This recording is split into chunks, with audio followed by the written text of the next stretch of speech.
É uma alegria, é um privilégio, é uma satisfação estar à frente dessa igreja, principalmente nesse momento de pregação. Então, eu louvo a Deus sempre pelo privilégio que tenho de pregar a palavra dele. Muitas vezes nós não pregamos como devemos, não pregamos com a empolgação que devemos ter, mas eu sei que Deus acolhe tudo que fazemos. Então, é com muita alegria que eu ocupo o púlpito nesta manhã para pregar a doce e inerrante palavra de Deus. Eu quero começar para as pessoas que estão nos visitando, para que elas possam estar no mesmo clima que nós estamos. Nós temos um hábito aqui, viu, Dalete, de nós estudarmos a palavra de Deus de forma expositiva. E como que é expositiva, Mateus? Nós estudamos versículo por versículo, e vamos esclarecendo o que cada versículo fala. Muito bem. Nós estudamos já alguns livros da Bíblia, e eu creio que foi um tempo maravilhoso que tivemos, eu cresci muito. Quanto mais você estuda, mais você cresce. Quanto mais você cresce, mais você quer crescer. E aí nós agora entramos em uma fase que eu creio que é uma fase boa, porque nós, com os cursos que nós ministramos aqui, eu creio que nós estamos amadurecendo e crescendo espiritualmente. Concordam comigo? Sim ou não? Muito bem. E nós queremos continuar assim. Nós entendemos que nós precisamos conhecer cada vez mais o nosso Senhor. Precisamos conhecer Jesus e automaticamente estaremos conhecendo o nosso Deus e Pai. Ok? Nós estamos, como pessoas que pregam, somos 4 pregadores nessa igreja, estamos estudando uma carta que é tida como a rainha das epístolas. Uma carta profunda, uma carta intensa, teologicamente muito bem elaborada por Paulo. E essa carta traz ensinos que são muito preciosos. Aqueles que estão acompanhando a carta de Paulo aos Efésios, que são os moradores da cidade de Éfeso, que ficava na Ásia Menor e que agora fica na Turquia. Paulo está ensinando coisas preciosas para uma igreja. E aí nós já estudamos, domingos atrás, que Paulo procura trazer para a igreja esse sentido de unidade, que a igreja seja unida. E aí nós usamos o texto, quem pregou no dia, nós usamos o texto dizendo que o mundo vai crer se nós formos unidos, vivermos em unidade. Por que as pessoas não creem muitas vezes? Porque as igrejas às vezes são desunidas. O povo de Deus, cada um caminha para um lado. Então é necessário unidade. E Paulo avança dizendo o seguinte: não só unidade, mas precisa também de pureza, de santificação. E aí ele fala a respeito da igreja, dizendo que a igreja, para ela ser relevante, ela precisa viver em unidade e ela precisa viver em santidade. E aí ele fecha dizendo, esse capítulo ele fecha dizendo, perdão, que as pessoas precisam deixar os seus velhos hábitos. Não mentir, não roubar, não falar palavrões, que são palavras torpes, né? E agora ele entra num clima que eu amo esse tema, que é o tema da família. E eu tive o privilégio de pregar semana passada, e eu preguei para esposas, maridos e esposas. E eu confesso que eu olhava a carinha de algumas mulheres e elas olhavam para mim assim, de um jeito meio esquisito. Porque eu falei para as mulheres que elas precisam resgatar o que diz a palavra de Deus. A palavra de Deus diz para a mulher simplesmente seja submissa ao seu marido.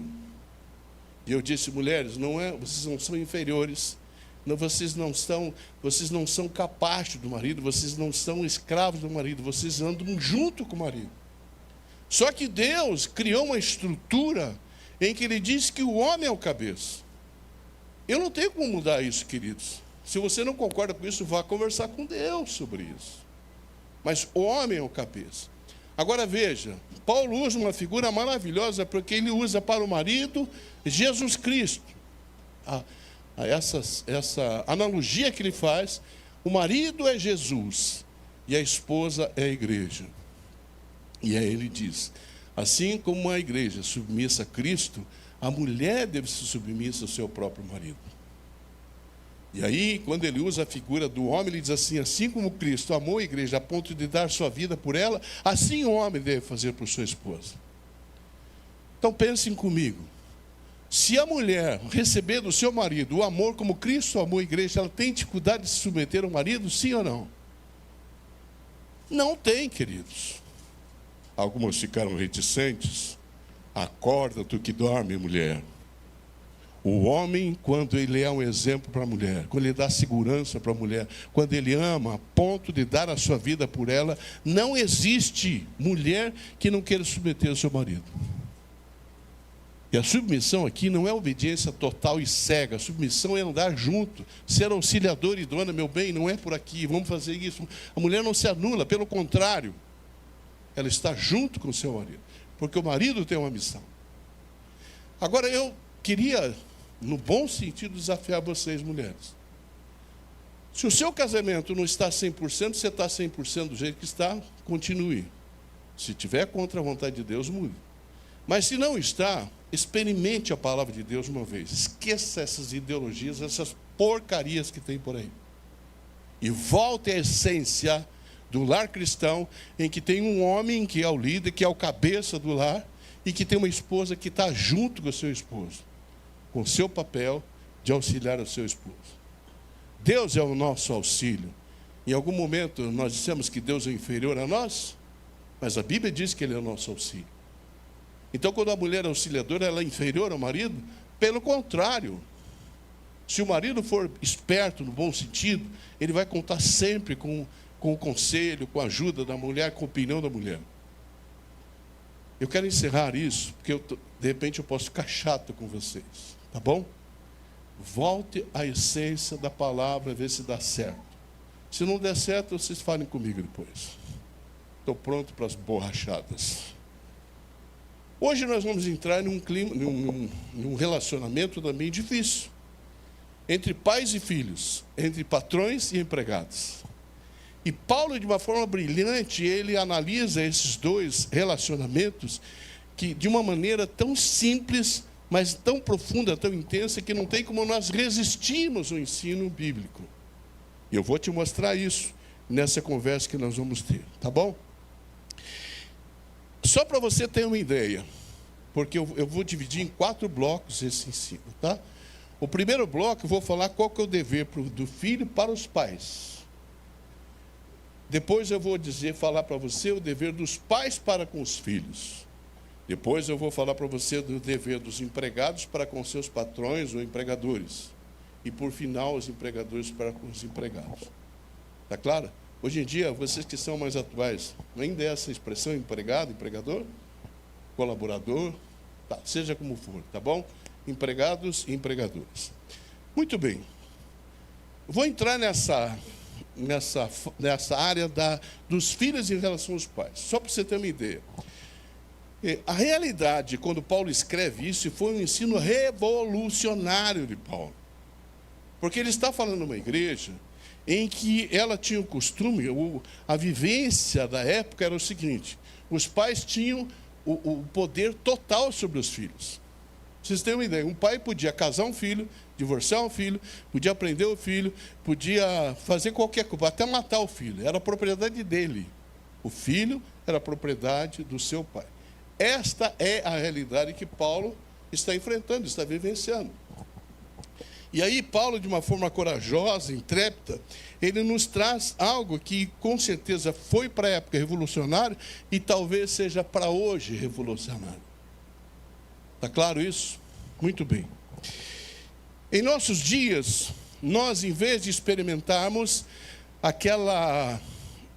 aquele poder total do pai sobre os filhos, nós enfrentamos hoje o contrário, os filhos com total poder sobre os pais. De uma forma geral, tá? Se não acontece contigo, glória a Deus por isso. Os filhos mandam nos pais. Um dia eu estava indo no Espaço Esperança para uma sala do infantil, era responsável pelo infantil, e a entrada de uma sala tinha uma criança de 3 ou 4 anos, e gritando, se jogando no chão, e a mãe: filhinho, você tem que entrar na sala. Eu falei: meu Deus, que vontade de dar uma palmada no bumbum da mamãe. Quem é que manda? Uma criança de 3, 4 anos manda em você? Jesus amado. Você é o poder sobre a criança, a autoridade sobre a criança. E você tem que exercer lá, porque Deus vai cobrar de você. A salvação dos teus filhos está nas mãos de cada um de nós. Os filhos são nossas responsabilidades. Muito bem.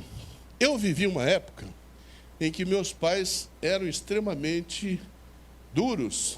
Meus pais eram exigentes demais. Eu lembro que quando eu ia, já contei para vocês, eu ia para uma festa e minha mãe me batia antes. Falou, você vai apanhar porque você vai aprontar, então, quem sabe você diminui a aprontação. Eu apanhava antes. Eu lembro que eu ia para a escola com guarda-pó. Lembra quem é antigo aqui? Vamos ver quem sabe disso. Guarda-pozinho branco, lembra? No grupo escolar. E eu ia para a escola. E minha mãe me batia com capa de facão. E a capa do facão tinha uma costura. Eu odiava aquele facão. E ela me batia nas pernas. Então eu ia para a escola assim, puxando o guarda-pó, que ficavam os vergões na perna. Deixa eu dizer para você, eu amei a minha mãe intensamente até o dia da morte dela. Eu não tenho traumas em relação à minha mãe. Ela exagerou, ela foi além do mundo. Mas minha mãe me amou. Cuidou de mim. Ela era exigente, mas ela estava comigo em toda e qualquer situação. Assim como meu pai era mais ausente, que trabalhava de manhã até a noite. O que eu quero dizer para você é que uma geração, dizem que é natural isso, há um pêndulo, que ele roda. Se você pega uma geração, isso é de geração a geração, pega uma geração que há uma exigência muito grande, que há uma cobrança exagerada, ou que as coisas são além do normal, a tendência da próxima geração é ser o contrário. Então eu estou vendo, a minha geração era assim, meu pai olhava para mim, era assim que você era? Eu tremia. Minha mãe falava, não. Hoje em dia a mãe fala, não, filhinho, não. Ah, então tá bom, então pode. Aí nós pegamos uma geração agora que tudo pode. Não tem limites.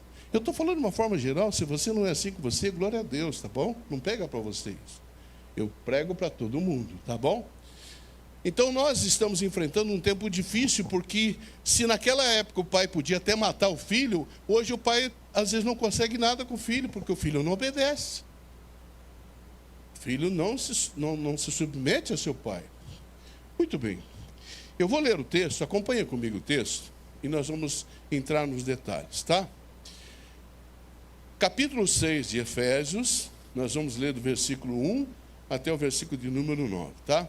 Note que parece que existe são 2 blocos principais, do 1 ao 4 e do 5 ao 9. Diz assim: filhos, obedecei a vossos pais no Senhor, pois isso é justo. Honra teu pai e tua mãe, que é o primeiro mandamento, com promessa. E para que te vá bem e sejas de longa vida sobre a terra. E vós, pais, não provoqueis vossos filhos a ira, mas criai-os na disciplina e na admoestação do Senhor. Versículo 5, parece que ele muda aí muda o assunto.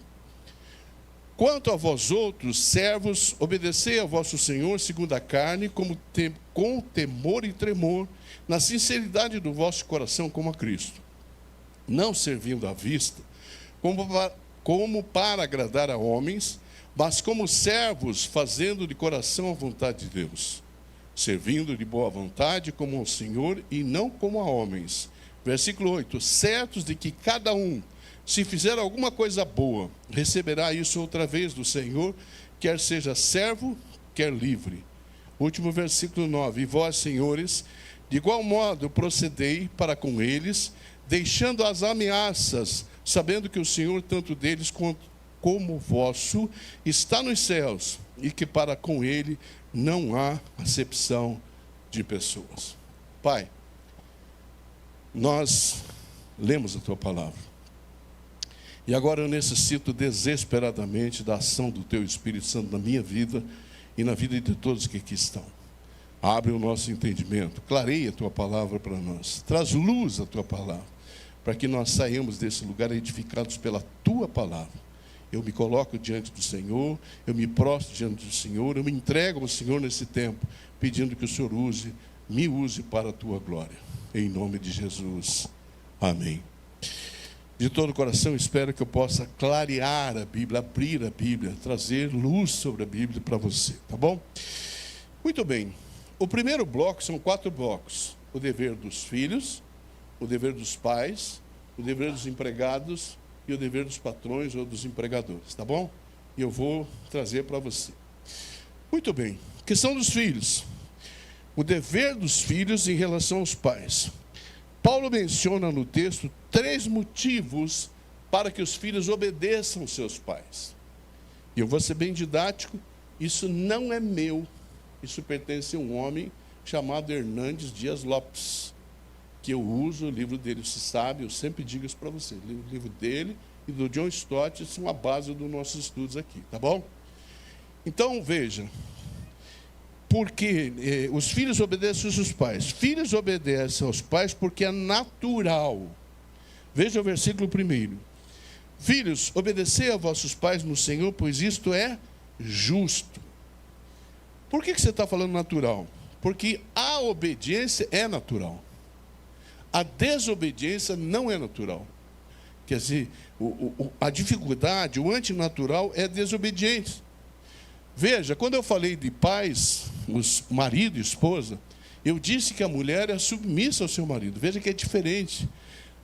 Submissão é uma coisa, obediência é outra coisa. Veja, John Stott diz o seguinte: submissão, está falando da mulher, é uma entrega voluntária de si mesmo àquele que a ama. Então é uma coisa que ela faz, ela se entrega voluntariamente ao seu marido. Os filhos não têm opção, os filhos têm que obedecer. Está claro? Porque isso é natural. As grandes religiões que nós conhecemos hoje, confucionismo, islamismo, judaísmo, todas as religiões que nós conhecemos, é essa a instrução. Filhos, obedecei vossos pais. Então, o cristianismo, quando adota isso, nós entendemos que é natural um filho obedecer ao pai. Não é natural um pai obedecer filho. Entende isso? E o filho tem que perceber a bênção que é. Agora veja, aqueles que são desobedientes, eu gosto sempre de trazer na Bíblia isso. Põe para mim Romanos 1. Romanos 1, 28 em diante. Diz o seguinte: e por haverem desprezado o conhecimento de Deus, o próprio Deus os entregou uma disposição mental reprovável para praticarem coisas inconvenientes. Veja quais são as coisas inconvenientes. Cheios de toda injustiça, malícia, avareza e maldade, possuídos de inveja, homicídio, contenda, dolo, malignidade, sendo difamadores. Agora veja só, essa classe agora, pode ir. Caluniadores, aborrecidos de Deus, insolentes, soberbos, presunçosos, inventores de males. Só coisa ruim, sim ou não? Como é que termina isso? Desobedientes aos pais. Essa é a categoria dos desobedientes. É aqui que ele se enquadra. Agora veja o que diz mais. Versículo 31. Insensatos, pérfidos, sem afeição natural e sem misericórdia. Fecha o 32, por favor. Ora, conhecendo eles a sentença de Deus e que são passíveis de morte, os que tais coisas praticam, não somente as fazem, mas também aprovam os que assim procedem. Quando você aprova a desobediência de um filho em relação ao pai, você está cometendo um erro crasso, terrível. Um filho tem que obedecer seus pais. E aqui não está dizendo, filhos, sejam obedientes aos seus pais se eles forem bonzinhos.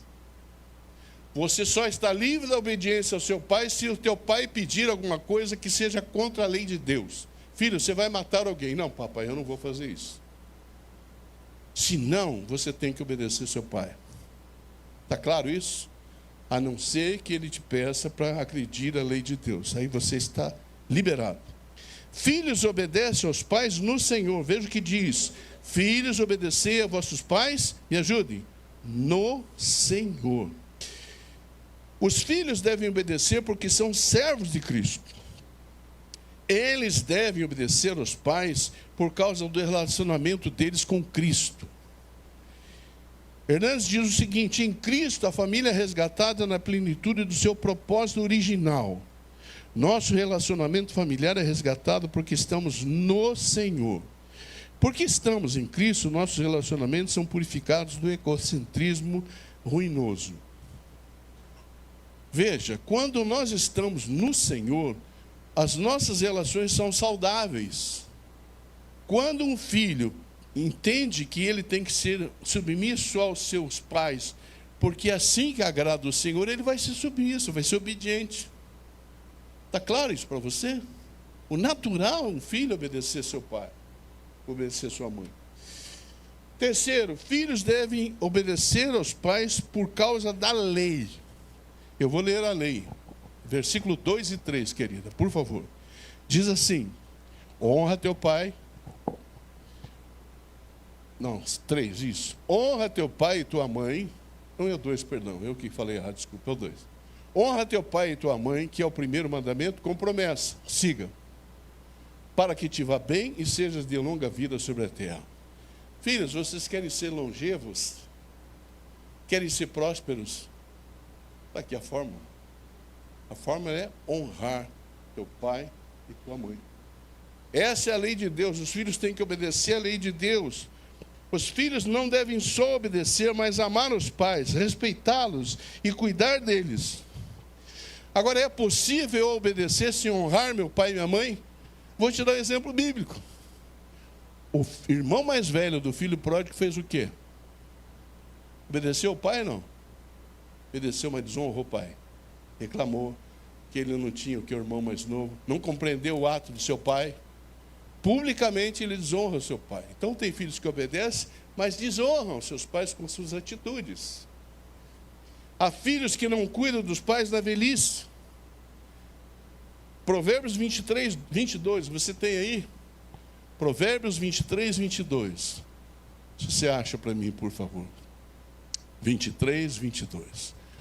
Ouve a teu pai que te gerou e não despreze a tua mãe quando vier a envelhecer. Eu cuidei do lar Maria Tereza Vieira como presidente 6 anos. Sabe o que mais acontece lá? Os filhos colocam seus pais e abandonam. Eles vão lá para pagar a mensalidade e uma vez assim, quando tem um evento, aniversário. Os filhos não honram seus pais na velhice. Isso não agrada o coração de Deus. Às vezes você não pode, você trabalha, tudo bem, mas vá todo dia lá no lugar onde ele está. Eu lembro que tinha 2 pessoas que eu achava a coisa mais linda do mundo. Tinha um senhor, se chamava João, torcedor do Londrina, vivia com a camisa do Londrina. A mãe dele estava com Alzheimer, não sabia quem era. Dona Lázara, lembra dele, seu João? Todos os dias ele ia almoçar com a mãe. Coisinha mais linda do mundo. Eu falei, seu João, ela não sabe, mas eu sei quem ela é, minha mãe cuidou de mim. Tinha uma outra, era Silvia o nome dela, se não me engano, eu não lembro o nome dela. Ela ia também sempre, ela até incomodava a gente, queria que fizesse aqui, fizesse ali. Ela estava lá todos os dias. Os filhos colocam em asilos, hoje chama-se ILPIs, né? Instituto de Longa Permanência do Idoso, e abandonam. E deixam lá. Isso é muito triste, queridos. Honrar pai e mãe é honrar a Deus. Resistir à autoridade dos pais é resistir à autoridade do próprio Deus. Deus, ele é tão bom que ele dá junto a uma... Volta ao texto original lá, querido. Ele dá junto com uma exigência... 2, por favor. Junto com a exigência, ele dá um prêmio, um presente. Olha o que ele diz no 3. Ele diz o seguinte: para que te vá bem, seja longevo, tenha longevidade, viva bastante e sejas de longa vida sobre a terra. Tem um texto que fala que ele será próspero, quer dizer, ele vai viver muito tempo e será próspero sobre a terra. Ok, queridos. Filhos querem ser longevos e prósperos. Essa é a fórmula. Honre seu pai e sua mãe.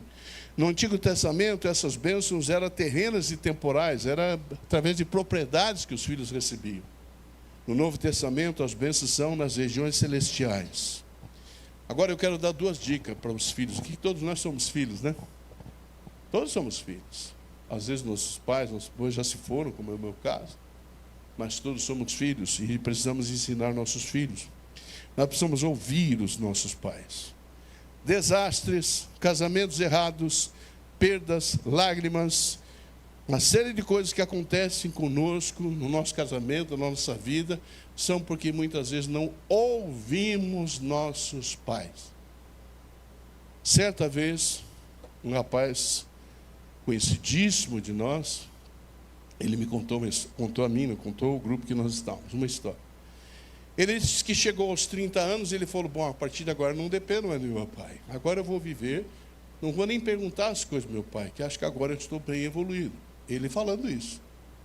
E aí ele fez um negócio e veio contar para o pai. Márcio disse que o pai estava agachado assim, mexendo no terreno. E o filho chegou e falou, pai, preciso te contar uma novidade. Eu comprei um terreno, meu primeiro terreno. Diz que o pai nem levantou a cabeça, falou assim, a água da chuva é para dentro ou para fora? A água para dentro ou para fora? Como assim? Não sei o que é, filho. Se a água for para dentro, a água é tua. Você vai ter que dar um jeito na água. Se for para fora, vai para a rua. Ele falou, meu Deus, acho que a água é para dentro. Ele disse para mim, nunca mais eu faço um negócio sem antes conversar com o meu pai. Ouça o seu pai. Filhos, ouçam os seus pais. Eles têm experiências, não são quadrados, não são ultrapassados. Cuidado com as tentações, drogas, sexo, namoro desvirtuado, abandono de igreja. Isso tudo pode ser evitado se nós ouvirmos os nossos pais. Qual é o pai que vai desejar que seu filho largue a igreja? Que se envolva com sexo, que se envolva com drogas? O pai e a mãe nunca querem isso. Qual que é o dever? Vimos o dever dos filhos, agora qual é o dever dos pais? Que talvez seja a grande maioria nossa aqui, né? Vem borrachada, querido, se apronte aí. Pais, em relação aos filhos. Muito bem. Novamente, Hernandes diz o seguinte, Paulo ensina os pais a imitar a Deus. A paternidade é derivada de Deus. Os pais devem cuidar dos filhos como Deus cuida da família deles. Na verdade, é Deus quem cuida dos filhos por intermédio dos pais. Os filhos são herança do... Então, primeiro eles são de Deus, depois nós. Chega uma hora que nem nós são mais, né? Que eles vão embora, casam e vão embora. Continuam sendo nossos filhos, mas Deus cuida dos nossos filhos onde estiverem. Isso não há dúvida, tá bom? Muito bem. Aí no versículo 4, põe para mim, por favor. Diz assim, e vós pais, não provoqueis. É uma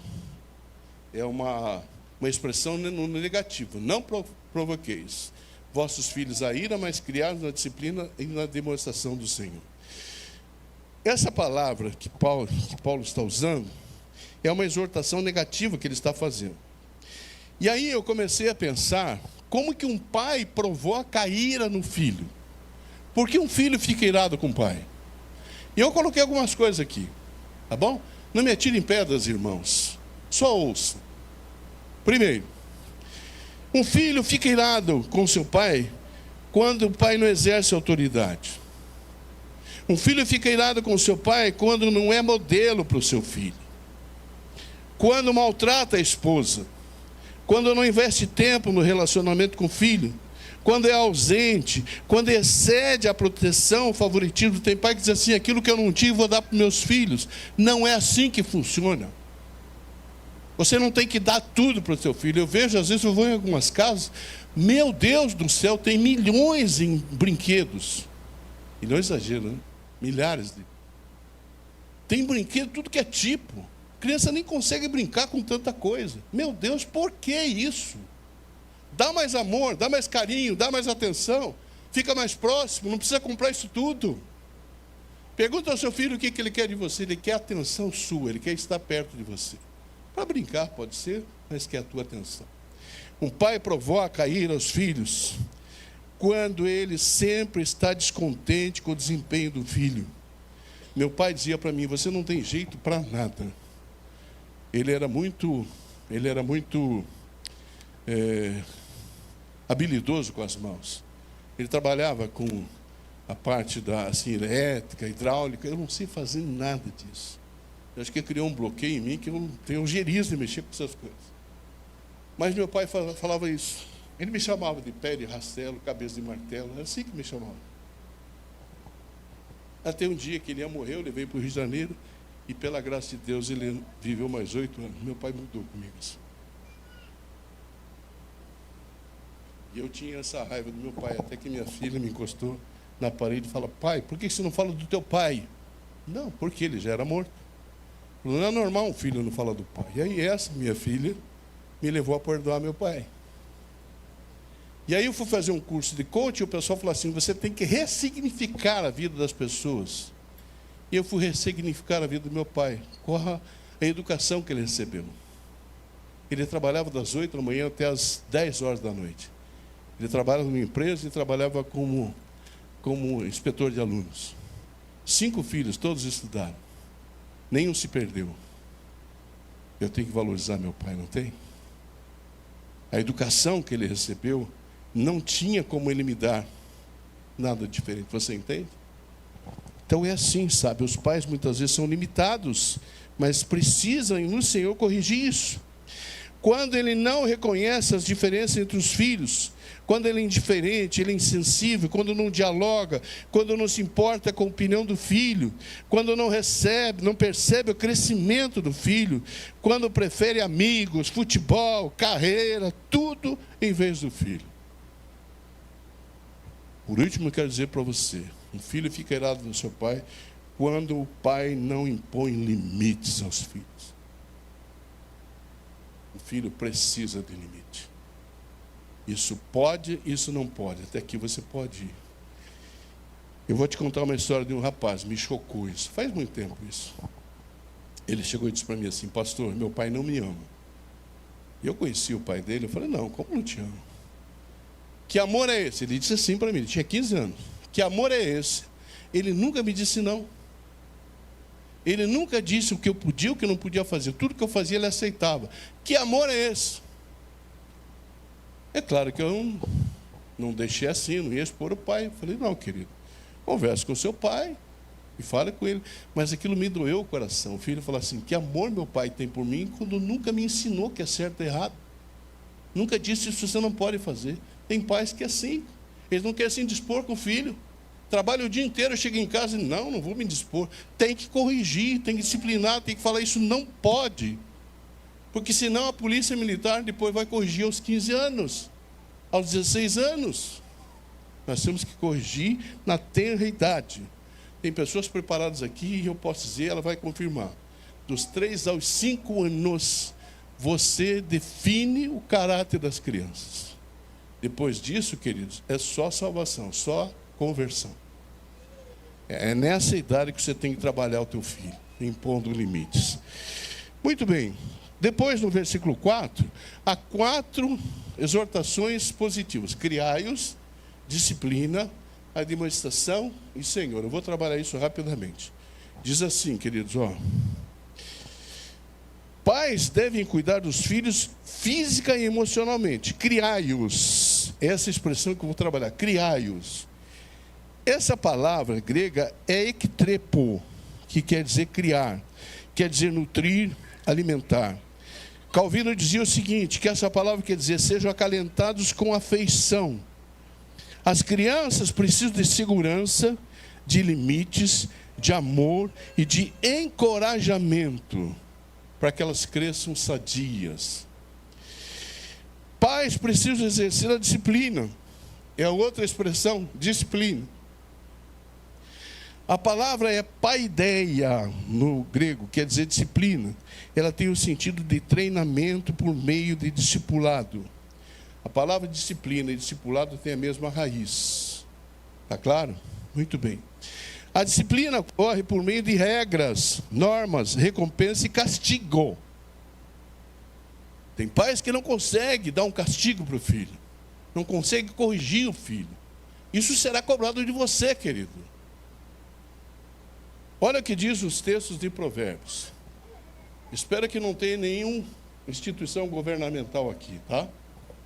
Provérbios 13, 24, diz: um menino, o pai veio conversar comigo, daí o menino falou assim: pai, esse pastor que fala que o pai tem que bater no filho, não quero conversar com ele não. Ô Jesus. Provérbios diz o seguinte: o que retém a vara aborrece o seu filho, mas o que o ama cedor. Está vendo vara aqui? Sabe o que significa vara? Vara. Uma madeirinha, um papel, não existe mais, mas o ideal seria de marmelo. Se tira aquela casquinha, a senhora que é mais da minha idade, lembra do marmelo? Era boa, havia dava no bumbumzinho, o cara, uma só. Baixava a fralda e pum! Nossa, está sendo pela internet, amanhã eu vou ser preso.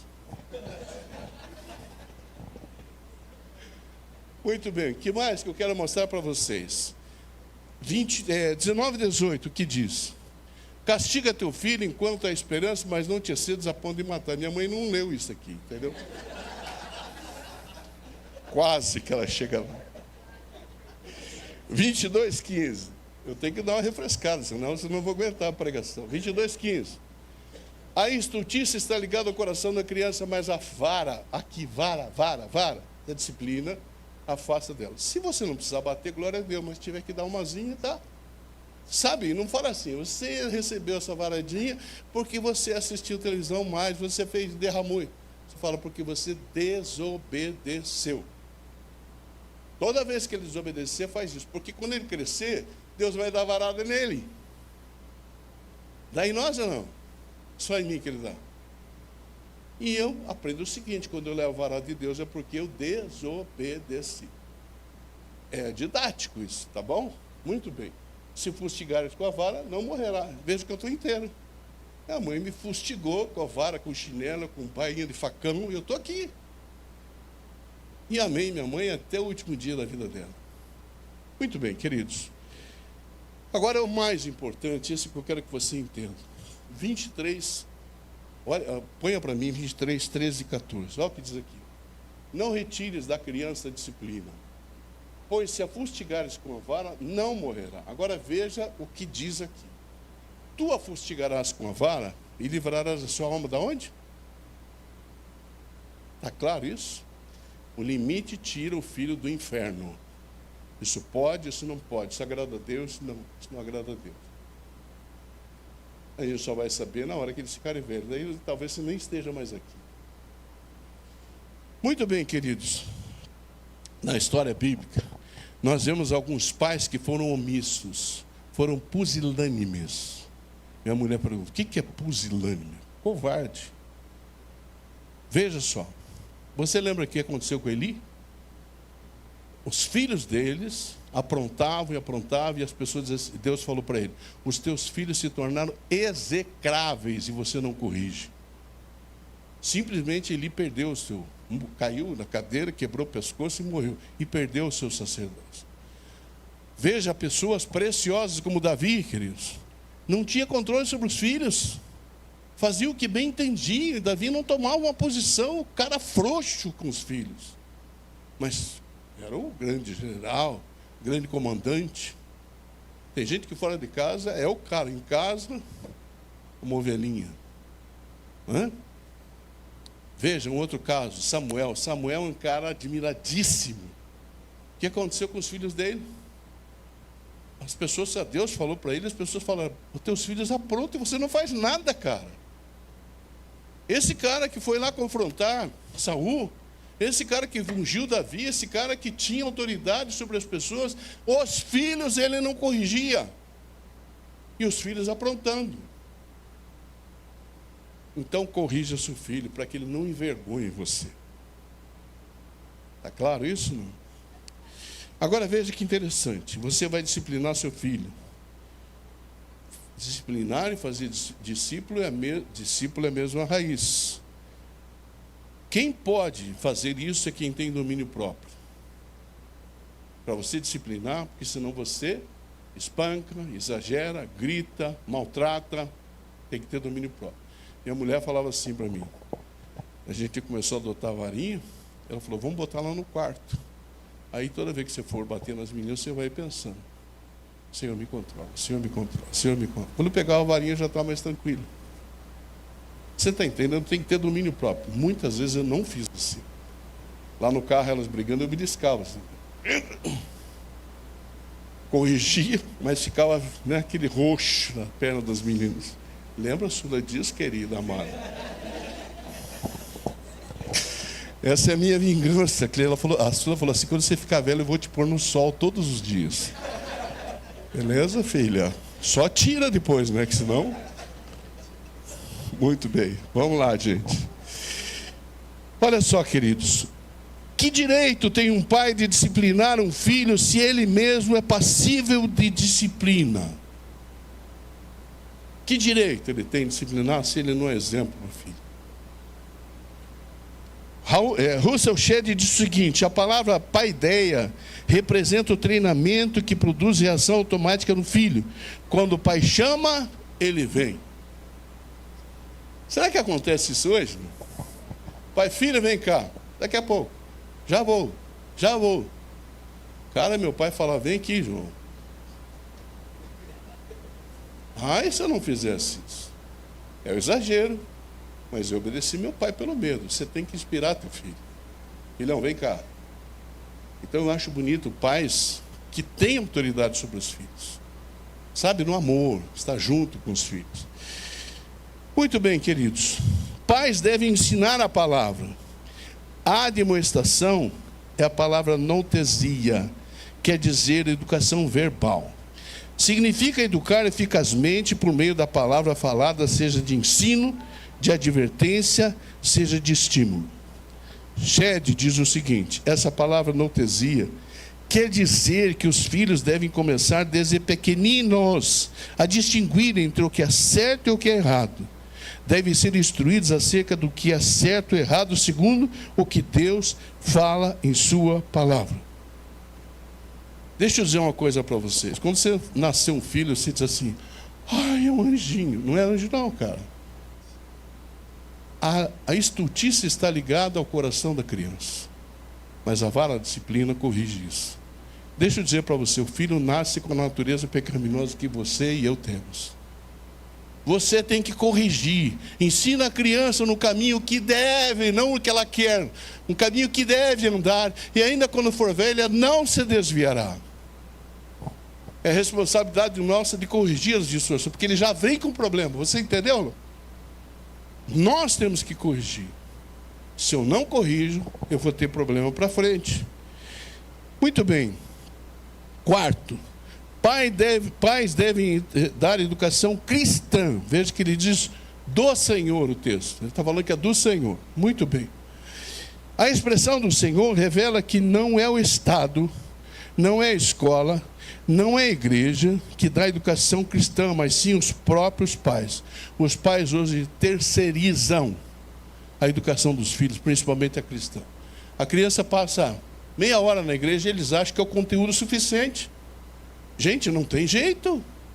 A educação cristã é dentro do lar, com princípios, com valores, com exemplos, com limites. É assim que acontece. Então, você quer que teu filho cresça sadio? Os pais devem se preocupar mais com a lealdade dos filhos a Cristo do que com qualquer outro. A gente se preocupa com tudo. Filho estuda inglês, filho faz natação, filho faz não sei o quê, e na igreja não participa. Ou então o pai e a mãe não se preocupam de ensinar. Deixa eu dizer uma coisa para vocês. Hoje, os nossos filhos têm que estar muito bem preparados. Porque é uma orquestração para desviar os nossos filhos. E eu vou dizer uma coisa, vou me cobrir com o sangue de Jesus, tá bom? Universidades como a UEL, se o teu filho não for bem preparado, eles se desviam. Desviam.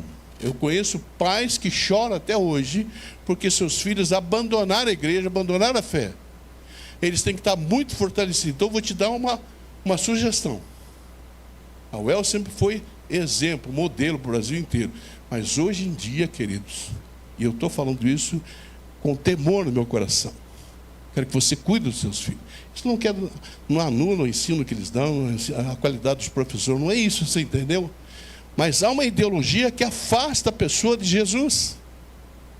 Então eu vou te dar uma dica: se o teu filho está na época de faculdade e você puder pagar, pague uma particular. Se você puder. Eu sei que vocês não vão gostar do que eu estou falando. Né? O El é conhecida, amada. Eu também concordo com isso. Mas o que está sendo ensinado nas universidades hoje públicas é mais ou menos em todo lugar, mas tem alguns lugares que se preservam em si. Os nossos netos sempre estudaram em escolas cristãs. O ensino talvez não seja o melhor cristão. Recebe a instrução cristã. Creem na criação, não creem no evolucionismo, creem nas coisas de Deus, creem em Jesus Cristo. Você entende? Esse é o cuidado que a gente tem que ter. Muito bem, queridos. Eu vou entrar agora no segundo bloco, que eu vou falar agora do versículo 5 ao 9 de patrões empregados, tá bom? Agora eu queria dizer para você que os servos que estão escritos, que a palavra servos que aparece aqui, eram escravos, e não servos como nós entendemos hoje. No Império Romano havia 60 milhões de escravos. Vaughan, um comentarista bíblico, diz o seguinte: entre os escravos existiam trabalhadores domésticos, funcionários, mestres, doutores e pessoas de muitas outras profissões. Os escravos não tinham direito nenhum, eram propriedade dos seus senhores. Agora eu vou dizer para você o seguinte: é outro ensino que revolucionou a época. Imagine você passar agora e dizer: não, agora o escravo não é tua propriedade. O escravo tem que ter uma postura com ele, mas você tem que ter com ele também. E aí eu trago para a nossa realidade de patrões empregados para hoje, que a Bíblia pode adaptar isso com certeza, tá bom? Muito bem, queridos. Qual é o dever dos empregados em relação ao seu patrão? Veja o que diz o versículo 5. Diz assim: quanto a vós outros servos, obedecei a vosso Senhor segundo a carne, com temor e tremor, na sinceridade do vosso coração, como a Cristo. O dever dos empregados em relação aos seus patrões. Empregados devem ser respeitosos. Devem ser respeitosos. Obedecer com tremor, com sinceridade de coração, assim como a Cristo. É o cuidado de não deixar nenhum dever sem ser cumprido. Paulo não aconselha os escravos a se rebelar, mas ser cristãos onde eles estão. Alguns empresários me disseram o seguinte: pastor, nós não contratamos crentes. Eu fiquei chocado. Mas por quê? Ele falou assim: porque são folgados, desrespeitosos. Eles têm que obedecer a Deus antes de nós, então eles estão no meio de trabalhar, porque tem isso, tem um batismo. Cara, como assim? Eu comecei a trabalhar na primeira igreja como administrador da igreja. Durante o expediente, as pessoas paravam o trabalho para ler a Bíblia. Paravam para orar. Eu falei: queridos, não é assim que funciona. Se quer ler a Bíblia, chega meia hora antes, assim como qualquer trabalho que você tenha. Então, empregados cristãos, às vezes, roubam o tempo do seu patrão. Eu estou falando da minha experiência, talvez você nunca tenha vivido isso, mas é triste ouvir isso. Triste ouvir isso. Muito bem. Segundo, empregados devem ser íntegros, agir com integridade, com sinceridade, sem hipocrisia, sem segundas intenções. Fazer um bom trabalho é a vontade de Deus. Quando o crente é um bom funcionário, quem é que recebe a glória? Deus. Entendeu? Quando você é infiel, você envergonha Deus. Porque a pessoa, você vai lá e põe: qual é a tua religião? Eu sou evangélico. Espera-se o que do evangelho? Que você seja evangélico, na essência, obedeça ao evangelho. É isso que significa a palavra. Agora você é folgado, você faz de conta, você enrola. Aí como é que faz? Eu estou falando, por favor, de uma forma geral, talvez não se aplique a vocês, tá bom? Muito claro isso. Mas se aplicar, crie vergonha na cara. E mude. Está claro isso? Ih, pastor, está duro hoje. Meu Deus. Daqui a pouco tem ceia. Vou ter que pedir perdão antes de começar a ceia. Está tudo bem. Empregados devem ser coerentes. Quando o empregado é obediente ao patrão, é uma espécie de trabalho a Jesus. O empregado crente, mas infiel, envergonha, que faz corpo mole, que chega atrasado, que enrola, ele envergonha, ele trai a Cristo. Isso é espiritual. Empregados não precisam ser vigiados. O texto fala de que eles fazem porque são vigiados. Veja, Paulo combate o pecado da desonestidade. O empregado crente considera-se escravo de Cristo, portanto, tudo que ele faz é honesto. Veja o versículo 8 agora. Versículo 8, por favor. 8, isso. Certos de que cada um, se fizer alguma coisa boa, receberá isso outra vez de quem? Quando você é um bom funcionário, quando você trabalha, quando você honra a Deus no seu trabalho, de quem que é a recompensa? Está escrito aqui, a recompensa vem do Senhor. Então é isso que a gente tem que entender, queridos. A minha relação é com Deus em primeiro lugar.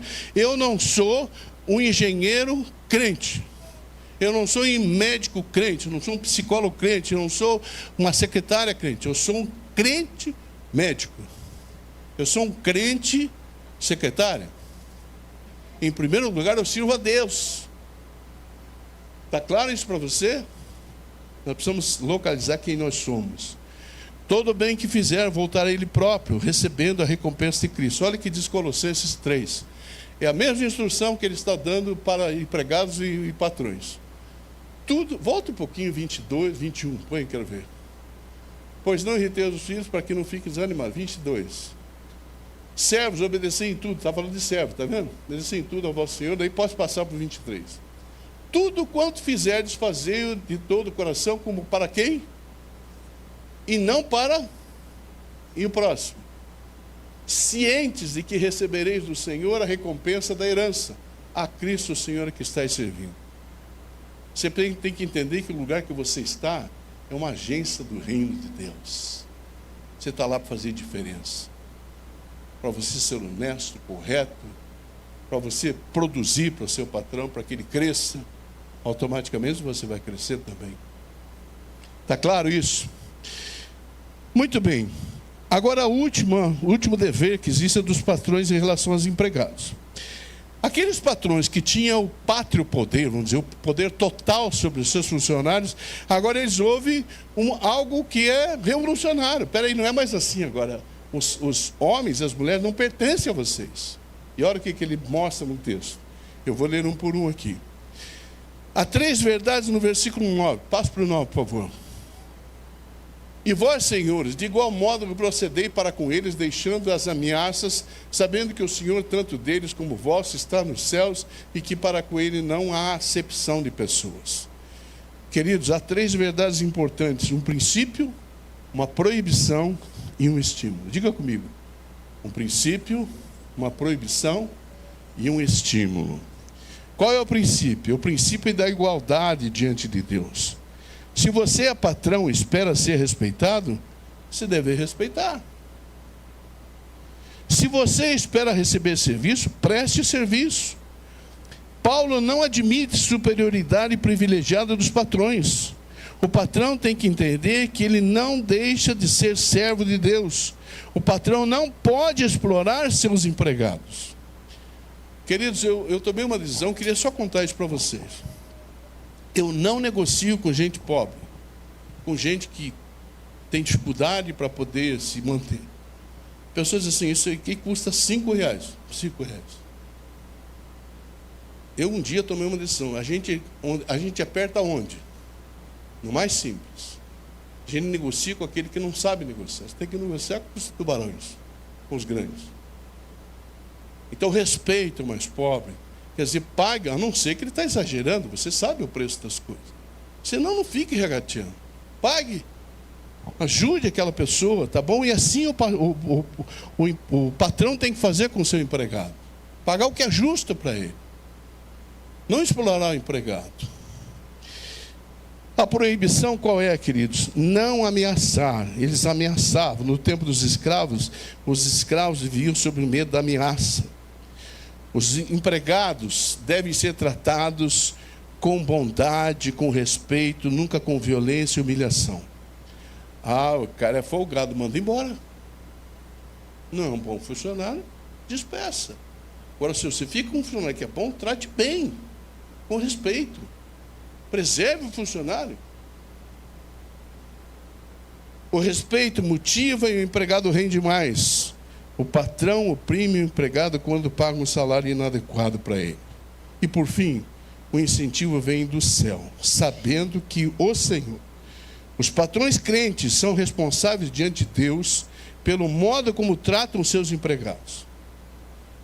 Eles não são superiores ou melhores aos olhos de Deus. Deus não demonstra parcialidade nem favoritismo para quem é mais rico e quem é mais pobre. São iguais diante de Deus. Patrão e empregado, mulher, esposa e esposo.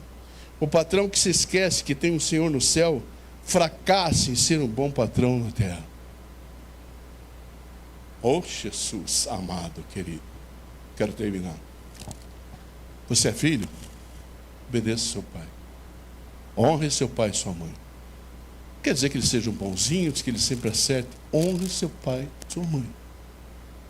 Se você é pai, imponha limite ao seu filho. Dá tempo ao seu filho. Ame o seu filho, encoraje o seu filho, elogie o seu filho. Fique tempo com ele. Deixe a cachaça, deixe o futebol, deixe os amigos. Essa cachaça foi minha autoria. Acho que ninguém bebe cachaça aqui, espero pelo menos. Mas deixa a cerveja arada, tá bom? A vinha arada. Fica com o filho. Se você é patrão, trate com dignidade o teu funcionário. Que ele tem a mesma herança, ele é igual a você, não sei.